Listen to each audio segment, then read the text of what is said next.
এই যে আইডিসিআর এর বিরুদ্ধে, আইডিসিআর শুরু থেকেই করোনা বিষয়ে সবাইকে জানাচ্ছে, প্রতিদিন প্রত্যেকে অপেক্ষা করে আইডিসিআর এর ব্রিফিংয়ে আছে কি বলবে, কয়জন আক্রান্ত বা মৃত্যুর খবর। তাদের কাছ থেকে আমরা আসলে এক ধরনের অপেক্ষায় থাকি, বা তাদের কাছ থেকেই করোনা বিষয়ে আমরা সবচেয়ে বেশি জানি। তাদের বিরুদ্ধে এক ধরনের অভিযোগ যে তারা ভয় কম দেখাচ্ছে বলেই লোকে আতঙ্কিত কম হচ্ছে, আর সাবধান কম হচ্ছে, ঘরে থাকতে চাইছে না।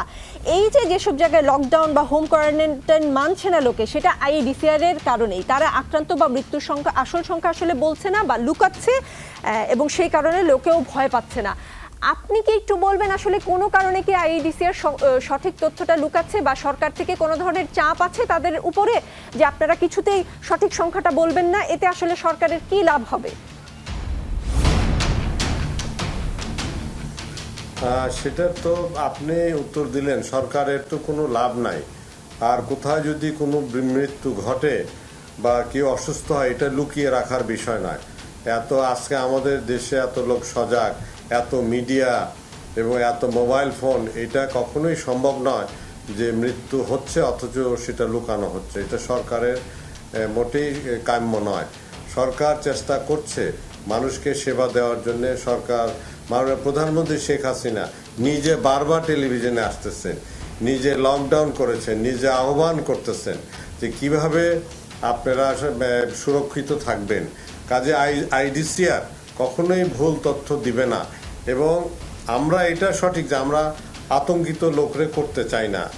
আতঙ্কিত করে যে তাদের ঘরে ঢুকিয়ে ফেলা, এটা কিন্তু সম্ভব না। মানুষ কিন্তু আসল যে কথাটা, যে এটার কিভাবে এটা থেকে রক্ষা পাওয়া যাবে এবং এটা আক্রান্ত হলে যে মারাত্মক পরিণতি হতে পারে, এই বিষয়টি জনগণকে প্রতিনিয়ত জানানো হচ্ছে।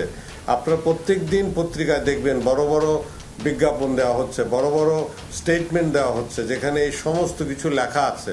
তারপরে লোক বেরিয়ে আসলে সেটা আমরা এখানে দুঃখিত হই যে আমরা জনগণকে এই করোনা ভাইরাস থেকে আমরা রক্ষা করতে চাচ্ছি।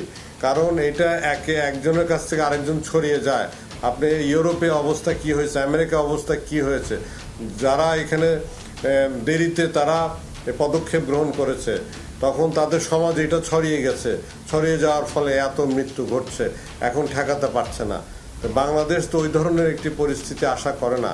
এখনো বাংলাদেশ আমি মনে করি আগে ভালো আছে, কিন্তু ভালো রাখতে হলে পরে আমাদের সকলকেই একত্রিতভাবে কাজ করতে হবে। সকলকেই যে নিয়ম নীতি যেটা আছে, যে নির্দেশনা আছে, এটা মেনে চলতে হবে। আমরা আতঙ্কিত করে এটাকে আমরা ঠিক করতে পারবো।